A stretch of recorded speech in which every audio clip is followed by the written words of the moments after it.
ನಮಸ್ಕಾರ ವೀಕ್ಷಕರೇ, ಒಂದು ಹೊಸ ಜವಾಬ್ದಾರಿಯೊಂದಿಗೆ ಬಂದಿದ್ದೀನಿ ಸುವರ್ಣ ನ್ಯೂಸ್ ನಿರೂಪಕನಾಗಿ. ನನ್ನ ಜೊತೆ ಇವತ್ತು ವಿಶೇಷವಾದ ಇಬ್ಬರು ವ್ಯಕ್ತಿಗಳಿದ್ದಾರೆ. ಅರ್ಥ ಆಗಿರಬೇಕು, ಅರಸಯ್ಯನ ಪ್ರೇಮ ಪ್ರಸಂಗ ಸಿನಿಮಾದ ಪ್ರಮೋಷನಲ್ಲಿದ್ದೀವಿ. ಇನ್ನು ಒಂದು ವಾರದಲ್ಲಿ ಅಂದರೆ ಸೆಪ್ಟೆಂಬರ್ 19ಕ್ಕೆ ತೆರೆ ಮೇಲೆ ಬರ್ತಿದೆ ಅರಸಯ್ಯನ ಪ್ರೇಮ ಪ್ರಸಂಗ. ಟ್ರೈಲರ್ ನೋಡಿದ್ದೀರಿ, ಹಾಡುಗಳು ನೋಡಿದ್ದೀರಿ, ಇಷ್ಟಪಟ್ಟಿದ್ದೀರಿ, ಲೈಕ್ಸ್ ಆಗಿದೆ, ಸಾಕಷ್ಟು ಜನ ಪ್ರಶಂಸೆಯ ಮಾತುಗಳನ್ನು ಆಡಿದ್ದೀರಿ, ಒಳ್ಳೊಳ್ಳೆ ಕಮೆಂಟ್ಸ್ ಹಾಕಿದ್ದೀರಿ. ಒಂದು ಕಂಟೆಂಟ್ ಸಿನಿಮಾ. ಇವತ್ತು ಗೊತ್ತಿದೆ, ಕನ್ನಡ ಚಿತ್ರರಂಗದಲ್ಲಿ ಕಂಟೆಂಟಿಗೆ ಜನ ಮುಗಿ ಬೀಳ್ತಿದ್ದಾರೆ. ಆ ನಿಟ್ಟಿನಲ್ಲಿ ಇವತ್ತು ನಮ್ಮ ಜೊತೆಗೆ ಸಿನಿಮಾದ ನಿರ್ಮಾಪಕರಿದ್ದಾರೆ, ನಿರ್ದೇಶಕರಿದ್ದಾರೆ, ನಾಯಕ ನಟಿ ಇದ್ದಾರೆ. ನಾನು ಇದರಲ್ಲಿ ಒಂದು ಸಣ್ಣ ಪಾತ್ರ ಮಾಡಿದ್ದೀನಿ. ಈಗ ಒಬ್ಬೊಬ್ಬರನ್ನೇ ಮಾತಾಡಿಸ್ಕೊಂಬರೋಣ. ಹೊಸ ಜವಾಬ್ದಾರಿ, ತಪ್ಪಿದರೆ ಕ್ಷಮಿಸಿ. ಮೊದಲು ನಮ್ಮ ಚಿತ್ರದ ನಿರ್ಮಾಪಕರು ಏನು ಹೇಳ್ತಾರೆ, ಅರಸಯ್ಯನ ಪ್ರೇಮ ಪ್ರಸಂಗಕ್ಕೆ ಅವರಿಗೆ ಪ್ರೇರಣೆ ಏನು, ಈ ಸಬ್ಜೆಕ್ಟ್ನ ಯಾಕೆ ಒಪ್ಕೊಂಡು ಇಷ್ಟು ಬಂಡವಾಳ ಹಾಕಿದ್ರು, ಅದನ್ನು ಕೇಳೋಣ ಬನ್ನಿ. ಸರ್ ನಮಸ್ತೆ. ರಾಜೇಶ್ ನಮಸ್ಕಾರ. ಹೇಗಿದ್ದೀರಿ? ಆರಾಮ, ನೀವು ಹೇಗಿದ್ದೀರಾ? ಹೇಗೆ ಅನಿಸ್ತಿದೆ? ಭಯ ಆಗ್ತಿದೆಯಾ? ಇದು ಕೆಲವೇ ದಿನಗಳಲ್ಲಿ ತೆರೆ ಮೇಲೆ ಬರ್ತಿದೆ ಸಿನಿಮಾ. ಭಯ ಅಂತ ಏನಿಲ್ಲ. ಕನ್ನಡ ಆಡಿಯನ್ಸು ಒಂದು ಒಳ್ಳೆ ಎಂಟರ್ಟೈನ್ಮೆಂಟ್ ಸಿನಿಮಾ ಮಾಡಿದ್ರೆ, ಒಂದು ಒಳ್ಳೆ ಸಿನಿಮಾ ಮಾಡಿದ್ರೆ ಕೈ ಹಿಡಿತಾರೆ ಅನ್ನೋ ನಂಬಿಕೆ ಇದೆ ನಮಗೆ. ಸೊ ಭಯ ಅಂತ ಏನಿಲ್ಲ. ಇದು ಸ್ವಂತ ದುಡ್ಡಲ್ಲಿ ಮಾಡ್ತಿದ್ದೀರಾ, ಬಡ್ಡಿ ತಂದಿದ್ದೀರಾ, ಆ ಥರದ್ದು ಏನಾದರೂ ಇದೆಯಾ, ಅಥವಾ ಇದೊಂದು ಪ್ಯಾಷನ್ನ ನಿಮಗೆ?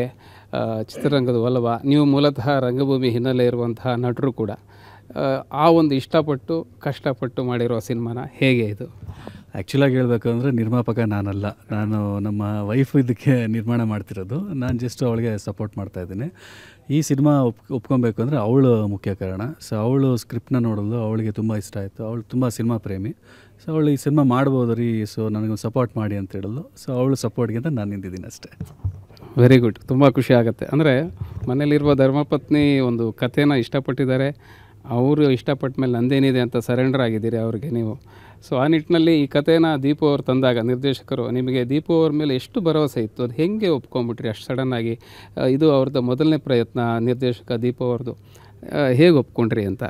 ಅಲ್ಲ, ದೀಪು ಮೇಲೆ ಭರವಸೆ ಅನ್ನೋದಕ್ಕಿಂತ ಆ್ಯಕ್ಚುಲಾಗಿ ದೀಪು ಇರ್ಬೋದು ಅಥವಾ ಮಾಂತೇಶ್ ಇರ್ಬೋದು ಅಥವಾ ನಾನಿರ್ಬೋದು, ಎಲ್ಲರೂ ನಾವು ಅಭಿನಯ ತರಂಗ ಅನ್ನೋ ಒಂದು ನಾಟಕ ಶಾಲೆಯಲ್ಲೇ ಓದ್ದವರು. ಸೊ ಅಲ್ಲಿಂದನೂ ನಮಗೆ ಒಂದು 10 ವರ್ಷದ ಪರಿಚಯ. ಸೊ ಅಲ್ಲಿ ಅಭಿನಯ ತರಂಗದಲ್ಲಿ ನೋಡಿದಾಗ ಮೆಜಾರಿಟಿ ಏನೇ ಒಂದು ಏನೋ ಇದು ಮಾಡಿದಾಗ, ನಾಟಕಗಳು ಅದು ಇದು ಅಂತ ಮಾಡಿದಾಗ ಯೂಶ್ವಲಾಗಿ ದೀಪು ಮತ್ತು ಮಾಂತೇಶೇ ಅವಾರ್ಡ್ಗಳನ್ನ ತೊಗೊತಾಯಿದ್ರು. ಅವ್ರ ಮೇಲೆ ಅವಾಗಿಂದ ನಮಗೆ ಒಂದು ಭರವಸೆ. ಲಕ್ಕಿಲಿ ಇವರು ಬಂದು ಒಂದು ಈ ಥರ ಇದೆ ಸ್ಕ್ರಿಪ್ಟು ಅಂತ ನಮ್ಮ ವೈಫಿಗೆ ತೋರಿಸಿದಾಗ, ಸೊ ನಾನು ಗೋತ್ರೂ ಮಾಡಿದೆ. ನಾನು ಒಂದು 34 ಸತಿ ಸ್ಕ್ರಿಪ್ಟ್ ಓದಿದ್ದೀನಿ. ತುಂಬ ಖುಷಿ ಆಯಿತು ನನಗೆ ಸ್ಕ್ರಿಪ್ಟ್ ಮೇಲೆ. ಸೊ ಅದು ಒಂದು ಮೇಯ್ನು ದೀಪು ಅಥವಾ ಮಾಂತೇಶ್ ಅನ್ನೋದಕ್ಕಿಂತ ಸ್ಕ್ರಿಪ್ಟ್ ನನಗೆ ತುಂಬ ಇಷ್ಟ ಆಯಿತು. ಆ ಬೇಸ್ ಮೇಲೆ ನಾವು ಚೂಸ್ ಮಾಡಿದ್ವಿ ಕಥೆನ. ನೋಡಿ, ರಂಗಭೂಮಿ ಎಷ್ಟು ಒಂದು ತಂಡ ಕಟ್ಟುತ್ತೆ, ಸಂಘಟನೆ ಮಾಡುತ್ತೆ. ಆ ನಿಟ್ಟಿನಲ್ಲಿ ಇವರೊಂದು ತಂಡ ರಂಗಭೂಮಿಯಿಂದ ಒಂದು ನಂಟನ್ನು ಬೆಳೆಸ್ಕೊಂಡು ಇವತ್ತು ಇಲ್ಲಿ ತನಕ ಬಂದಿದೆ. ಹಿರಿತೆರೆಗೆ ಸಿನಿಮಾನ ತರ್ತಿದ್ದಾರೆ. ಈಗ ನಮ್ಮ ನಿರ್ದೇಶಕರಾದಂತಹ ದೀಪು ಅವ್ರನ್ನ ಮಾತಾಡ್ಸೋಣ. ಹೇಗೆ ಈ ಕತೆಗೆ ಥಾಟ್, ಒಂದು ಲೈನ್ ಹೆಂಗೆ ಶುರುವಾಯಿತು? ಯಾಕೆ ಮಾಡಿದ್ರೆ ಇದೇ ಕಥೆನ? ಇದನ್ನು ಹೇಗೆ ಬೌಂಡ್ ಸ್ಕ್ರಿಪ್ಟ್ ಆಗಿ ರೆಡಿ ಆಯಿತು? ಅದಕ್ಕೆ ಹಿನ್ನೆಲೆ ಏನು? ಎಷ್ಟು ಶ್ರಮ ಪಟ್ಟಿರಿ ಅನ್ನೋದನ್ನ ಅವ್ರನ್ನ ಕೇಳೋಣ. ಸರ್ ನಮಸ್ತೆ. ನಮಸ್ತೆ. ಹೇಳಿದ್ದೀನಿ ನಿಮಗೆ, ಹೇಗೆ ಇದು ಕತೆ ಪ್ರಾರಂಭಕ್ಕೆ ಪ್ರೇರಣೆ ಏನು? ಸರ್, ಒಬ್ಬ ನಿರ್ದೇಶಕನಿಗೆ ಪ್ರೇರಣೆ ಅಂತ ಹೇಳಿದ್ರೆ ಒಂದು ಪುಸ್ತಕದ ಪ್ರೇರಣೆ ಆಗಬೇಕು, ಅಥವಾ ಒಂದು ಅವನ ನೈಜ ಘಟನೆಗಳನ್ನ ಅವನು ಕಂಡುಕೊಂಡಿರಬೇಕು. ನನಗೆ ಇದು ಬಂದು ಎರಡನೇದರಲ್ಲಿ ನಾನು ಅಂದರೆ ನಮ್ಮೂರಲ್ಲಿ ನೋಡ್ತಿರ್ತಕ್ಕಂಥ ಒಂದು ಈ ಸಾವಿನ ಮನೆಗಳ ಭಜನೆಗಳಾಗಿರ್ಬೋದು, ಮತ್ತು ಈ ಸಿನಿಮಾದಲ್ಲಿ ಬರ್ತಕ್ಕಂಥ ಪಾತ್ರಗಳೆಲ್ಲವೂ ಕೂಡ ನಾನು ನೋಡಿದಂಗೆ ಇದನ್ನು ಸಿನಿಮಾದಲ್ಲಿ ಕಟ್ಕೊಟ್ಟಿದ್ದೀನಿ. ಹಾಗಾಗಿ ಇದು ನನ್ನ ನಿಜವಾದ ಲೈಫಿನ ಒಂದು ಪ್ರೇರಣೆ ಅಂತಲೇ ಹೇಳ್ಬೋದು ಸರ್ ಈ ಸಿನಿಮಾ. ತುಂಬ ಖುಷಿಯಾಗುತ್ತೆ. ನಾನು ದೀಪು ಅವ್ರನ್ನ ಮಿಸ್ಟರ್ ಪರ್ಫೆಕ್ಷನಿಸ್ಟ್ ಅಂತೀನಿ. ಅಂದರೆ ನಾನು ಅಭಿನಯಿಸಿದ್ದೀನಿ ಈ ಸಿನಿಮಾದಲ್ಲಿ. ಒಂದು ಪದ ಕೂಡ ಸ್ಕ್ರಿಪ್ಟಲ್ಲಿರೋದು ಹೆಚ್ಚು ಹೇಳೋವಂಗಿಲ್ಲ ಅಥವಾ ಕಡಿಮೆ ಹೇಳೋವಂಗಿಲ್ಲ. ಆ ಲೈನು, ಇಂಟೋನೇಷನಿಂದ ಹಿಡಿದು ಬಾಡಿ ಲ್ಯಾಂಗ್ವೇಜ್ ಅವರೆಲ್ಲ ಪ್ರಿಪೇರ್ ಆಗಿ ಬಂದಿರುವಂಥದ್ದು. ಅದಕ್ಕಾದಂಥ ಸಾಕಷ್ಟು ರಿಹರ್ಸಲ್ ಮಾಡಿದರು, ಪ್ರಾಕ್ಟೀಸ್ ಆಗಿತ್ತು, ಸ್ಕ್ರಿಪ್ಟ್ ರೀಡಿಂಗ್ ಆಗಿತ್ತು. ಆ ನಿಟ್ಟಿನಲ್ಲಿ ಈಗ ದೀಪವನ್ನು ಕೇಳ್ತೀನಿ. ದೀಪ, ಹೇಗೆ ನೀವು ಮಿಸ್ಟರ್ ಪರ್ಫೆಕ್ಷನಿಸ್ಟ್ ಅನ್ಸ್ಕೋತಾ ಇದ್ದೀರಿ? ಅಂದರೆ ಎಲ್ಲರೂ ಆಕ್ಟರ್ಸ್ ಇದ್ದಾರೆ, ಅದನ್ನೇ ಹೇಳ್ತಿದ್ದಾರೆ. ದೀಪು ಅಂದರೆ ಅವ್ರಿಗೆ ಗೊತ್ತಿದೆ, ಕ್ಲಾರಿಟಿ ಇದೆ ಅಂತ. ಹೌದು. ಹೇಗೆ? ಇಲ್ಲ ಸರ್, ಏನಾಗುತ್ತೆ ಅಂತಂದರೆ ಕೆಲವೊಂದು ಪಾತ್ರಗಳನ್ನು ನಾವು ಬರಿಬೇಕಾದ್ರೆ ನಾವು ಅದನ್ನು ಜೀವಿಸಿರ್ತೀವಿ. ಅಂದರೆ ಈ ಕ್ಯಾರೆಕ್ಟರ್ ನಗು, ಈ ಕ್ಯಾರೆಕ್ಟರ್ ಅಳು ಎಲ್ಲ ಇಷ್ಟೇ ಇರಬೇಕು, ಮತ್ತು ವಾಕಿಂಗ್ ಸ್ಟೈಲ್ ಹೀಗೆ ಇರಬೇಕು. ಎಕ್ಸಾಂಪಲ್ ಕಾದಂಬರಿಗಳನ್ನು ಓದ್ತಾ ಇರಬೇಕಾದ್ರೆ ತುಂಬ ಒಂದು ದೊಡ್ಡ ದೊಡ್ಡ ಕವಿಗಳ ಕಾದಂಬರಿಗಳನ್ನ ನಾವು ಓದಬೇಕಾದಂದರೆ ಅದೊಂದು ಪಾತ್ರ ಡಿಸೈನ್ ಆಗಿರುತ್ತೆ. ಬಟ್ ಸಿನಿಮಾದಲ್ಲೂ ಹಾಗೆ ಇರಬೇಕು ಅನ್ನೋದು ನನ್ನೊಂದು ಆಸೆ ಇತ್ತು. ಹಾಗಾಗಿ ನಾನು ಅದನ್ನು ಫೀಲ್ ಮಾಡಿರೋದ್ರಿಂದ ಆ ಪಾತ್ರ ನನ್ನ ಕಣ್ಮುಂದೆ, ಅಂದರೆ ನಾನು ಹೆಂಗೆ ಬರವಣಿಗೆ ಬರೆದಿರ್ತೀನಿ, ನನ್ನ ಕಣ್ಮುಂದೆ ನನಗೆ ಬರಬೇಕು ಅನ್ನೋದೊಂದು ಉದ್ದೇಶ ನನ್ನಲ್ಲಿತ್ತು ಸರ್. ಹಾಗಾಗಿ ನೀವು ಹೇಳಿದ್ದಾಯ್ತು ಅಷ್ಟೇ. ಇದೆಲ್ಲಕ್ಕಿಂತ ಹೆಚ್ಚಾಗಿ ದೀಪು ಅವರು ನಾನು ಕಂಡ ಹಾಗೆ ಅನೇಕರು ಈ ಥರ ನಿರ್ದೇಶಕರಿದ್ದಾರೆ. ಅಂದರೆ ಚಿತ್ರರಂಗಕ್ಕೆ ಬಂದಮೇಲೆ ಚಟಗಳು ಅಂಟ್ಕೋತವೆ, ಬೇರೆ ಬೇರೆ ಸಹವಾಸಗಳಾಗ್ತವೆ. ಯಾವುದ ಚಟಗಳಿಗೂ ಅಂಟ್ಕೊಳ್ಳದೆ ತನ್ನ ಕೆಲಸ ಏನಾಯಿತು ಅದನ್ನಷ್ಟನ್ನೇ ಫೋಕಸ್ ಮಾಡಿರುವಂತಹ ಒಬ್ಬ ನಿರ್ದೇಶಕ. ಪ್ರಾಮಾಣಿಕತೆಯಲ್ಲಿ ಅವ್ರನ್ನ ನೋಡಿ ಖುಷಿ ಪಡ್ತೀವಿ, ನಾವೆಲ್ಲ ಇನ್ಸ್ಪೈರ್ ಆಗಿದ್ದೀವಿ. ಹೇಗೆ ಈ ವ್ಯಕ್ತಿತ್ವವನ್ನು ಬೆಳೆಸ್ಕೊಂಡ್ರಿ? ಅಂದರೆ ಇನ್ನೂ ಆ ಗಟ್ಟಿತನವನ್ನು ಉಳಿಸ್ಕೊಂಡಿದ್ದೀರಲ್ಲ ಅಂತ. ಸರ್, ಮುಖ್ಯವಾಗಿ ನಮ್ಮ ತಂದೆ ತಾಯಿ ಕಲಿಸ್ಕೊಟ್ಟ ಒಂದು ಸಂಸ್ಕಾರ ಸರ್, ಅದಷ್ಟೇ ಹೇಳ್ಬೋದು ನಾನು. ತುಂಬ ಖುಷಿ ಆಗುತ್ತೆ.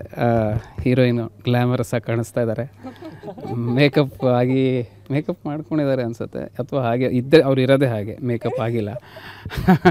ಹೀರೋಯಿನ್ನ ಮಾತಾಡ್ಸೋಣ, ಬೇಜಾರು ಮಾಡ್ಕೊಬೇಡಿ, ನನಗಿಂತ ಉದ್ದ ಇದ್ದಾರೆ, ಅವರಷ್ಟು ಹೈಟ್ ಮಾಡೋಕ್ಕಲ್ಲ, ಕೂದಲು ಅಷ್ಟೇ, ಇವೆಲ್ಲ ಸಮಸ್ಯೆ ಇರುತ್ತೆ, ಏನು ಅನ್ಕೋಬೇಡಿ, ಇಟ್ಸ್ ಓಕೆ. ಈಗ ನಮ್ಮ ನಾಯಕ ನಟಿ ರಶ್ಮಿತಾ ಅವ್ರನ್ನ ಮಾತಾಡ್ಸೋಣ. ಯಾವ ಊರು, ಎಲ್ಲಿಂದ, ಹಿನ್ನೆಲೆ ಏನು ಮಾಡ್ತಿದ್ರಿ, ಹೇಗೆ ಬಂದ್ರಿ, ಹೇಗೆ ಸೆಲೆಕ್ಟ್ ಆದ್ರಿ? ಸರ್, ತುಂಬ ದೊಡ್ಡ ಪ್ರಶ್ನೆ. ಒಂಥರ ನನ್ನ ನಿಗೂಢವಾಗಿಟ್ಟು ಇವಾಗ ಕರ್ಕೊಂಡು ಬಂದಂಗೆ ಫೀಲ್ ಆಗ್ತಾಯಿದೆ ನನಗೆ. ಸೊ ನಾನು ಮೂಲತಃ ಚಿಕ್ಕಮಗಳೂರಿನವಳು. ಬೆಂಗಳೂರಲ್ಲಿ ಈಗಾಗಲೇ ಒಂದು 7 ವರ್ಷ ಆಗಿದೆ ಸರ್ ಬಂದು. ಮಾಡ್ಲಿಂಗು, ಬ್ಯೂಟಿ ಪ್ಯಾಜೆಂಟ್ಸಿಂದ ಶುರು ಆಗಿದೆ. ಆ್ಯಕ್ಚುಲಿ ನಾನು ಮೊದಲು ಸ್ಟಾರ್ಟ್ ಮಾಡಿದ್ದು ಚಿಕ್ಕಂದ್ರಿಂದ ಭರತನಾಟ್ಯಂ. ನಾನು ಯಾರು ಅಂತ ಕೇಳಿದ್ರೆ ನಾನು ಇನ್ನೂ ಭರತನಾಟ್ಯಂ ಕಲಾವಿದ್ದೇನೆ. ಅದ್ರ ಜೊತೆಗೆ ಬ್ಯೂಟಿ ಪ್ಯಾಜೆಂಟ್ಸು, ಮಾಡ್ಲಿಂಗು, ನಂತರ ಸಿನಿಮಾ ಪರಿಚಯ ಆಗಿದ್ದು. ಸೊ 7 ವರ್ಷದಲ್ಲಿ ಮಾಡಿಕೊಂಡು ಬಂದು ನನಗೆ ಮಹಾಂತೇಶ್ ಅವ್ರ ಪರಿಚಯದಿಂದ ಇವತ್ತು ನನ್ನ ಮೊದಲನೇ ಕನ್ನಡ ಸಿನಿಮಾ ಹೊರಗೆ ಬರ್ತಾಯಿದೆ. ತುಂಬ ಖುಷಿ ಆಗುತ್ತೆ. ನಿಮಗೆ ಈ ಸ್ಕ್ರಿಪ್ಟ್ ರೀಡಿಂಗ್ ಆಗಿ ಪಾತ್ರ ಒಪ್ಕೊಂಡು ನಾಯಕ ನಟ ಇವನೇ ಅಂದ ತಕ್ಷಣ ಏನು ಅನಿಸ್ತು? ನನಗೆ ದೀಪು ಅವ್ರು ಹೇಳುವಾಗ ಆ್ಯಕ್ಚುಲಿ ಅವರು ಏನು ಹೇಳ್ದೆ ಹಾಗೆ ಕರೆಸಿದ್ರು, ಬರೀ ಕತೆ ಕೇಳಬೇಕು ಅಂತ. ಮಹಾಂತೇಶ್ ಅವ್ರು ಫೋನ್ ಮಾಡಿದಾಗ ಅವ್ರು ಹೇಳಿದ್ದಿಷ್ಟೇ, ಒಂದು ಸರಿ ಕತೆ ಕೇಳಿ, ಪಾತ್ರ ನಿಮಗೆ ಇಷ್ಟ ಆದರೆ ಮುಂದೆ ಮಾತಾಡ್ತೀವಿ ಅಂದರು. ಸೊ ಬಂದು ಕತೆ ಎಲ್ಲ ಕೇಳಿ ನಂಗೆ ಕತೆ ತುಂಬ ಇಷ್ಟ ಆಯಿತು. ಈ ಪಾತ್ರಕ್ಕೆ ನಾನು ಮಾಡಲೇಬೇಕು ಅಂತ ಕೇಳಿದ್ದಕ್ಕೆ ಆವಾಗ ನಂಗೆ ಆ್ಯಕ್ಚುಲಿ ಲೀಡ್ ರೋಲ್ ಇರೋದು ಅಂತ ಗೊತ್ತಾಗಿತ್ತು. ಸೊ ಅದ್ರ ನಂತರ ನಾನೇ ಕೇಳಿದೆ ಮೇಲ್ ಲೀಡ್ ಯಾರು ಮಾಡ್ತಾಯಿದ್ದಾರೆ ಅಂತ. ಮಹಾಂತೇಶ್ ಅವರು ಅಂತ ಹೇಳಿದಾಗ ಓ ಹ್ಞೂ ಅಂತ ಒಪ್ಕೊಂಡೆ, ಅಷ್ಟೇನೇನಿಲ್ಲ. ಓ ಹಿಂಗಂದ್ರ ನೋ ಜೋಕ್ಸ್ ಅಪಾರ್ಟ್, ತಮಾಷೆ ಮಾಡ್ತಾ ಇದ್ದೀನಿ ಅಷ್ಟೇ. ಬಟ್ ಇಲ್ಲ, ಇಲ್ಲಿ ಕ್ಯಾರೆಕ್ಟರ್ಗೆ ನಾವು ಹೆಂಗೆ ಸೂಟ್ ಆಗ್ತೀವಿ ಅನ್ನೋದು ನಂಗೆ ನಿಜವಾಗ್ಲೂ ಒಂದು ಕ್ವಶನ್ ಇತ್ತು, ಹೆಂಗೆ ಮ್ಯಾಚ್ ಮಾಡ್ತೀವಿ ಅಂತ. ಬಟ್ ಇದಕ್ಕೆಲ್ಲ ಕಾರಣ ನಮ್ಮ ಡೈರೆಕ್ಟರ್ ಅವರೇ. ದೀಪು ಅವರು ನನಗೆ ಹೇಳಿ ಅವರಷ್ಟು ಕಾನ್ಫಿಡೆನ್ಸ್ ಕೊಟ್ಟ ಮೇಲೆ, ಆ್ಯಂಡ್ ಒಂದು ಪಾತ್ರನ ನಾನು ಪ್ಲೇ ಮಾಡ್ತಾಯಿದ್ದೀನಿ, ನಮ್ಮ ನಿರ್ದೇಶಕರಿಗೆ ಅದ್ರ ಬಗ್ಗೆ ಕಾನ್ಫಿಡೆನ್ಸ್ ಇದ್ದಾರೆ. ನಾನು ಯಾರು ಅಲ್ವಾ, ಕತೆ ಬರೆದಿರೋದೇ ಅವರೇ. ಆ್ಯಂಡ್ ಅವರಿಗೆ ನಾನು ಮಹಾಂತೇಶ್ ಸೂಟ್ ಆಗ್ತೀವಿ ಅಂತ ಅನಿಸಿದ್ರೆ ಆ ಪಾತ್ರಕ್ಕೆ ಅವ್ರ ಮೇಲೆ ಕಾನ್ಫಿಡೆನ್ಸ್ ಇದ್ದರೆ ಆಯಿತು. ಅವ್ರಿಗೆ ಹೆಂಗೆ ಪಾತ್ರಗಳು ಅವ್ರು ಬರೆದಿರೋ ಎಕ್ಸ್ಪೀರಿಯನ್ಸಿಂದ ಅವ್ರು ಹೇಳ್ತಾ ಇದ್ದಾರೆ, ನನಗಷ್ಟೆ. ಸೊ ನನಗೇನು ಅನಿಸುತ್ತೆ, ಯೂಶ್ವಲಿ ನಾವು ಜೀವನವನ್ನು ನೋಡ್ಕೊಂಬಂದಿರುವಂಥದ್ದು ಅಂದರೆ ಸಾಕಷ್ಟು ಲವ್ ಪೇರ್ಸ್ನ ನೋಡಿದ್ದೀವಿ, ನೋಡ್ತಾ ಇದ್ದೀವಿ. ಎಲ್ಲ ಯೂಶ್ವಲಿ ಎಲ್ಲ ಮ್ಯಾಚ್ ಆಗಿರಲ್ಲ, ಕಾಂಟ್ರಾಸ್ಟೇ ಇರುತ್ತೆ ಜಾಸ್ತಿ. ಈ ಪೇರ್ಗಳೆಲ್ಲ ಕಪ್ಪಗಿದ್ರೆ, ಅವ್ರು ಕೆಟ್ಟದಾಗಿದ್ದರೆ ಒಳ್ಳೆ ಗ್ಲಾಮರಸ್ ಆದಂಥ ಹುಡುಗಿ ಇರ್ತಾಳೆ. ಅಂದರೆ ನಾನು ಹೇಳೋದು ದೀಪು ಇದನ್ನು ಮ್ಯಾಚ್ ಮಾಡಿದ್ದಾರೆ ಅಂತ. ಅಂದರೆ ನೀವು ಹೀರೋನು ನಿಮ್ಮ ತಕ್ಕನಾಗೆ ಇದ್ದು ಅದು ದೊಡ್ಡ ವಿಷಯ ಅಲ್ಲ ಮ್ಯಾಚ್ ಮಾಡುವಂಥದ್ದು. ಈ ಕತೆಗೆ ಈ ಥರ ಒಂದು ಕಾಂಟ್ರಾಸ್ಟ್ ಕೊಟ್ಟಿದ್ದಾರಲ್ಲ, ನಿಮ್ಮ ಗ್ಲ್ಯಾಮರಸ್ ಇರ್ಬೋದು, ಅವ್ರದ್ದೊಂದು ಬಾಡಿ ಲ್ಯಾಂಗ್ವೇಜ್ ಅಪಿಯರೆನ್ಸ್ ಇರ್ಬೋದು, ಅದೊಂದು ವಿಶೇಷತೆ ಇದೆ. ಜನ ಇಷ್ಟಪಡೋದು ಇಂಥದ್ದನ್ನು. ನೀವೆಲ್ಲ ತೀಡಿ ಇಟ್ಟಂಗೆ ಪಾತ್ರಗಳನ್ನು ಸೃಷ್ಟಿ ಮಾಡಿ ಕೊಟ್ಟರೆ ಇಷ್ಟ ಆಗ್ತಾರೋ ಇಲ್ವೋ ಆಡಿಯನ್ಸ್. ಈ ಪಾತ್ರಕ್ಕೆ ನಿಮ್ಮ ತರಬೇತಿ ಅಥವಾ ಹಿನ್ನೆಲೆ ಅದದ್ದು ಏನು ತಯಾರಿ ಮಾಡಿಕೊಂಡ್ರೆ, ಆ ಥರದ್ದು ಏನಾದ್ರು ಸವಾಲುಗಳಿದ್ವಾ ನಿಮಗೆ? ಅದಕ್ಕಿಂತ ಮುಂಚೆ ನಾನು ಏನು ಹೇಳಬೇಕು ಅಂದರೆ, ನೀವು ನನ್ನ ಸ್ಕ್ರೀನಲ್ಲಿ ನೋಡಿದರೆ, ನಾನು ಈಗ ಹೆಂಗೆ ನೋಡ್ತಾ ಇದ್ದೀರಾ ನೀವು, ನಾನು ಆ ಥರ ಸ್ಕ್ರೀನಲ್ಲಿ ಆ್ಯಕ್ಚುಲಿ ಇಲ್ಲ. ಸೊ ನಾವೇನು ಗ್ಲಾಮರ್ ಅಂತ ನೀವು ನನ್ನ ನೋಡ್ತಾ ಇದ್ದೀರಲ್ಲ, ಸಿನಿಮಾದಲ್ಲಿ ಸಿನಿಮಾ ಪಾತ್ರಕ್ಕೆ ಕುಮಾರಿ ಹೇಗಿರಬೇಕು ಅದೇ ರೀತಿ ಇದ್ದಾಳೆ. ಸೊ ನನ್ನ ಇವಾಗ ನೋಡ್ದಂಗೆ ನೀವು ಸಿನಿಮಾದಲ್ಲಿ ನೋಡೋದೇ ಇಲ್ಲ. ನಾನು ಕರೆಕ್ಟಾಗಿ ಹಳ್ಳಿ ಗೆಟಪ್ ಹೆಂಗಿರಬೇಕು ಹಾಗೇ ಇದೆ. ಆ್ಯಂಡ್ ಅದಕ್ಕೆ ಅಂತ ನಾವು ಒಂದಷ್ಟು ಕಲರ್, ನನ್ನ ಸ್ಕಿನ್ ಕಲರ್ ಟೋನ್ ಮಾಡಿ ಆ ಪಾತ್ರಕ್ಕೆ ಹಿಂಗೆ ಬೇಕು ಅಂತಲೇ ಲುಕ್ ಟೆಸ್ಟ್ ಮಾಡುವಾಗ ಎಲ್ಲ ಸೆಟ್ ಮಾಡಿದ್ವಿ. ಸೊ ನನಗನ್ಸೋದು ನಾನು ಆ ಗ್ಲಾಮರಸ್ ರೋಲ್ ಅನ್ನೋದೇ ಬಂದಿಲ್ಲ ಅಲ್ಲಿ. ಪಾತ್ರಕ್ಕೆ ಏನು ಬೇಕು ನಮ್ಮ ನಿರ್ದೇಶಕರು ಅದು ಕರೆಕ್ಟಾಗಿ ಆಯ್ಕೆ ಮಾಡಿಕೊಂಡು ಮಾಡಿಸಿದ್ದಾರೆ. ಸೊ ಸಿನಿಮಾ ಬಗ್ಗೆ ಹೇಗೆ ಪ್ರಿಪ್ರೇಷನ್ಸ್ ಹೇಗಿತ್ತು ಅಂತ ಹೇಳಬೇಕಪ್ಪ ಅಂದರೆ, ಅವ್ರು ನನಗೆ ಕತೆ ಎಲ್ಲ ಹೇಳಿ ನಂತರ ಒಂದಷ್ಟು ಸ್ಟೋರಿ ರೀಡಿಂಗ್ಸ್ ಎಲ್ಲ ನಡೀತು, ಸ್ಕ್ರಿಪ್ಟ್ ರೀಡಿಂಗ್ಸ್ ಎಲ್ಲ ನಡೀತು. ಒಂದು 3-4 ದಿವಸ ಕೂತು ನಾನು ಕ್ಯಾರೆಕ್ಟರ್ಗೆ ನನ್ನ ಹೇಗೆ ಒಗ್ಗಿಸ್ಬೇಕು ಅನ್ನೋದು ನಮ್ಮ ದೀಪು ಅವರು ಪ್ರಾಕ್ಟೀಸ್ ಮಾಡಿಸಿದ್ರು. ನಾವು ಶೂಟ್ ಹೋಗೋಕ್ಕಿಂತ ಮುಂಚೆ 4 ದಿವಸ ಕೂತು ನಂದೆಲ್ಲ ಲೈನ್ಸ್ ಹೇಳಿ ನಾನು ಅದಕ್ಕೆ ಒಪ್ಕೋತಾ ಇದ್ದೆ, ಅಂದರೆ ನನ್ನ ಪಾತ್ರ ಅದಕ್ಕೆ ಪಾತ್ರಕ್ಕೆ ನಾನು ಸರಿಯಾಗಿ ಸೆಟ್ ಆಗ್ತಾ ಇದ್ದೀನಿ ಅಲ್ವಾ ಅಂತ ಎಲ್ಲ ಪ್ರಿಪೇರ್ ಮಾಡಿನೇ ಹೋಗಿದ್ದು. ಬಟ್ ನನಗೇನಪ್ಪ ಅಂದರೆ ಇದೆಲ್ಲದಕ್ಕಿಂತ ಹೆಚ್ಚಾಗಿ ನಾವು ಏನೇ ಪ್ರಿಪ್ರೇಷನ್ಸ್ ಮಾಡಿಕೊಂಡ್ರೂ ಆ ಮೊಮೆಂಟಲ್ಲಿ ಶೂಟ್ ದಿವಸ ನಾವು ಒಂದು ಕಾಸ್ಟ್ಯೂಮ್ ಹಾಕ್ಕೊಂಡು ಕೂತಾಗ ನಮಗೆ ಆ ಪಾತ್ರದ ಫೀಲ್ ಬರುತ್ತಲ್ಲ, ಅಲ್ಲಿ ಆ್ಯಕ್ಚುಲಿ ಇನ್ನೂ ಒಂದು ಲೆವೆಲ್ ಟರ್ನ್ ಆಗುತ್ತೆ ಅನ್ನೋದು ನನಗೆ. ಬಿಕಾಸ್ ಆ್ಯಸ್ ಎ ಡಾನ್ಸರ್ ನಾನು ನೋಡಿದ ಹಾಗೆ ಮೊದಲಿಂದ ನನ್ನ ಪ್ರಾಕ್ಟೀಸ್ ಇದೆ. ನಾವು ಏನೇ ಡಾನ್ಸ್ ಪ್ರಾಕ್ಟೀಸಲ್ಲೂ ಹಾಗೆ ಅಲ್ಲ, ಶೋಸಲ್ಲಿ ಕ್ಯಾಮ್ರಾ ಮುಂದೆ ಮಾಡೋದು ಒಂಥರ ಆದರೆ ಲೈವ್ ಪರ್ಫಾರ್ಮೆನ್ಸಸ್ ಇನ್ನೊಂಥರ. ಮುಂಚೆನೇ ತುಂಬ ಪ್ರಾಕ್ಟೀಸ್ ಮಾಡಿ ಪ್ರಿಪೇರ್ ಆಗಿ ಬಂದಿರ್ತೀವಿ, but on that day practice ಎಲ್ಲ ಮುಗಿದು ಲೈವ್ ಪರ್ಫಾರ್ಮ್ ಮಾಡಬೇಕು ಅಂದಾಗ ಕಾಸ್ಟ್ಯೂಮ್ಸ್ ಏನು ಹಾಕ್ಕೊಳ್ತೀವಿ, ಒಡವೆ ಏನು ಹಾಕ್ಕೊಳ್ತೀವಿ, ಆ ಪಾತ್ರ ಆಗಿ ಕನ್ವರ್ಟ್ ಆದಾಗ ನಮಗೆ ಬರೋ ಎನರ್ಜಿ ಬೇರೆ, ನಾವು ಪರ್ಫಾರ್ಮ್ ಮಾಡೋದೇ ಬೇರೆ. ಸೊ ನನಗೆ ಅವರು ಪ್ರಾಕ್ಟೀಸ್ ಮಾಡಿಸಿದ ಜೊತೆ ಸೆಟ್ಟಲ್ಲಿ ಕುಮಾರಿಯಾಗಿ ನನ್ನ ಔಟ್ಫಿಟ್ಸ್ ಏನಿತ್ತು, ನಮ್ಮ ಮೇಕಪ್ ಏನು ಟರ್ನ್ ಆಗುತ್ತೆ ಕ್ಯಾರೆಕ್ಟರಾಗೆ, ಅಲ್ಲಿ ನನಗನ್ಸುತ್ತೆ there was a transition personally. So ಹೀಗೆ this is how Kumari happen. Very nice. ಈಗ ನಿರ್ಮಾಪಕರಿಗೆ ಇನ್ನೇನು ಕೆಲವೇ ದಿನಗಳಲ್ಲಿ ಸಿನಿಮಾ ರಿಲೀಸ್ಗೆ ಬರ್ತಾ ಇದೆ, ಆಡಿಯನ್ಸ್ಗೆ ಏನು ಹೇಳ್ತೀರಿ? ಯಾಕೆ ಜನ ನೋಡಬೇಕು ನಿಮ್ಮ ಸಿನಿಮಾನ? ಜನಕ್ಕೆ ಇವತ್ತಿನ ಇದರಲ್ಲಿ ಬೇಕಾಗಿರೋದು ಎಂಟರ್ಟೈನ್ಮೆಂಟು. ಆ ಎಂಟರ್ಟೈನ್ಮೆಂಟು ಈ ಸಿನಿಮಾದಲ್ಲಿದೆ. ಸೊ ಅದರಿಂದ ಜನ ಸಿನಿಮಾ ನೋಡಬೇಕು. Very nice. ಒಳ್ಳೆಯದಾಗಲಿ, ಸಿನಿಮಾ ಗೆಲುವು ಸಿಗಲಿ. ಹಾಗೆ ನಿರ್ದೇಶಕರು, ನಿಮ್ಮದು ಈ ಗಟ್ಟಿಯಾದ ಒಂದು ಸ್ಕ್ರಿಪ್ಟ್ ಇದೆ, ಖಂಡಿತ ಅದನ್ನು ಚೆನ್ನಾಗಿ ಎಕ್ಸಿಕ್ಯೂಟ್ ಮಾಡಿದ್ದೀರಿ. ಪ್ರೇಕ್ಷಕರ ತಲುಪುವಲ್ಲಿ ನಿಮ್ಮ ಶ್ರಮ ಸಾಕಷ್ಟಿದೆ. ಹಾಗಾದರೆ ಈ ಸಿನಿಮಾ ಇನ್ನೊಂದು ಮೈಲಿಗಲ್ಲಾಗುತ್ತಾ ಕನ್ನಡ ಚಿತ್ರರಂಗದಲ್ಲಿ ಅನಿಸುತ್ತಾ ನಿಮಗೆ? ಖಂಡಿತವಾಗ್ಲೂ ಸರ್, ಖಂಡಿತವಾಗ್ಲೂ. ಅಂದರೆ ಪ್ರೇಕ್ಷಕರುಗಳು ನಮ್ಮನ್ನು ಕೈ ಬಿಡಲ್ಲ ಅಂತ ನಾವು ಅಂದ್ಕೊಂಡಿದ್ದೀವಿ. ಯಾಕೆಂದರೆ ಟ್ರೈಲರ್ ಲಾಂಚ್ ಆಗಿದೆ, ಟ್ರೈಲರ್ಗಳು ಒಳ್ಳೆಯ ಅಭಿಪ್ರಾಯ ಸಿಗ್ತಾ ಇದೆ. ಇವತ್ತು ಆ ಸಿನಿಮಾನು ಹಾಗೆ ಜನಗಳಿಗೆ ರೀಚ್ ಆಗುತ್ತೆ ಅನ್ನೋದು ನನಗೆ ನಂಬಿಕೆ ಇದೆ ಸರ್, ಖಂಡಿತವಾಗ್ಲೂ. ನಾಯಕ ನಟಿ ನೀವು ಮಹಾಂತೇಶ್ ಮುಂದೆ ಸಾಕಷ್ಟು ಸಿನಿಮಾಗಳಲ್ಲಿ ನಾಯಕನಾಗ್ಬೋದು, ಅವನ ಜೊತೆ ಮತ್ತೆ ಅಭಿನಯಿಸುವಂಥ ಮನಸ್ಸಿದೆಯಾ? ಮಾಡ್ತೀರಾ? ಅಫ್ಕೋರ್ಸ್ ಮಹಾಂತೇಶ್ ಅವರು ತುಂಬ ಒಳ್ಳೆಯ ನಟರು, ನಮಗೆಲ್ಲ ಗೊತ್ತಿರೋರು. ರಂಗಭೂಮಿ ಬ್ಯಾಕ್ಗ್ರೌಂಡು, ಆಗಲೇ ಇಷ್ಟು ಸಿನಿಮಾಗಳು ಮಾಡಿದ್ದಾರೆ.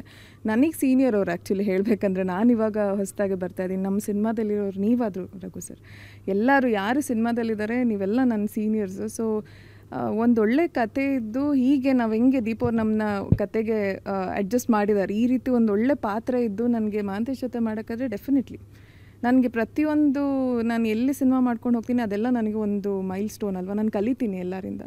ಸೊ ಅದರಲ್ಲಿ ಯಾರ ಜೊತೆ ಮಾಡಬೇಕು ಇವ್ರ ಜೊತೆ ಮಾಡಬಾರ್ದು ಅನ್ನೋದು ನನಗಿನ್ನೂ ತಲೆನಲ್ಲಿಲ್ಲ.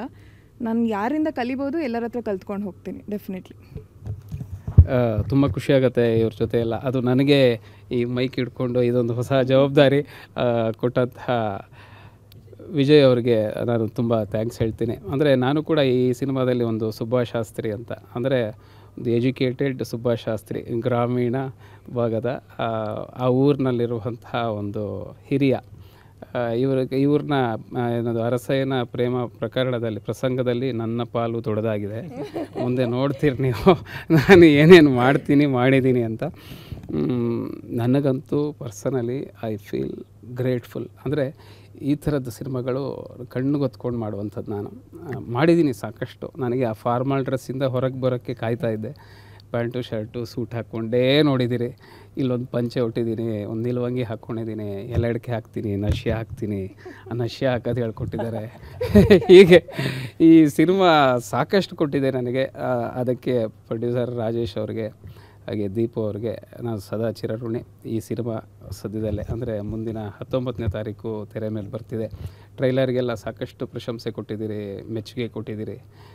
ಈ ಖಂಡಿತ ಸಿನಿಮಾನ ಇವತ್ತು ಗೊತ್ತಿದೆ ಸೂಫ್ರಮ್ಸು ಯಾವ ಮಟ್ಟಕ್ಕೆ ಹೋಗಿದೆ ಅಂತ. ನಾನು ಅದಕ್ಕೆ ಕಂಪ್ಯಾರಿಸನ್ ಅಂತಲ್ಲ, ಇದು ಕೂಡ ಅದೇ ಬ್ಯಾಕ್ಡ್ರಾಪಲ್ಲಿ ಅದೇ ಹಿನ್ನೆಲೆಯಲ್ಲಿ ನೇಟಿವಿಟಿ ಇಟ್ಕೊಂಡು ಬಂದಂತಹ cinema. P D Satish Chandra ಇದ್ದಾರೆ, ವಿಜಯ್ ಚೆಂಡೂರ್ ಇದ್ದಾರೆ, ದೊಡ್ಡ ದೊಡ್ಡ ಕಲಾವಿದರ ದಂಡಿದೆ. ಮಹಾಂತೇಶ್ ಅದ್ಭುತ ನಟ, ಈ ಸಿನಿಮಾದಲ್ಲಿ ಒಳ್ಳೆಯ ಹೀರೋ ಆಗಿ ಕಾಣಿಸ್ಕೊಂಡಿದ್ದಾರೆ. ಅಂಥ ಪ್ರತಿಭೆಗಳನ್ನ ನೀವು ಪ್ರೋತ್ಸಾಹಿಸ್ತೀರಾ ಅಂತ ಭರವಸೆ ಇದೆ. ಖಂಡಿತ ಮುಂದಿನ ದಿನಗಳಲ್ಲಿ ಈ ಚಿತ್ರ ನೀವು ಗೆಲ್ಲಿಸ್ತೀರಿ. ಎಲ್ಲ ಭರವಸೆ ತಂಡಕ್ಕಿದೆ. ಒಳ್ಳೆಯದಾಗಲಿ ಅಂತ ಕೇಳ್ತಾ ನಿಮ್ಮ ಆಶೀರ್ವಾದ ಬಿಡ್ತಾ ನಾನು ಮಾತು ಮುಗಿಸ್ತೀನಿ. ಧನ್ಯವಾದ. Thank you.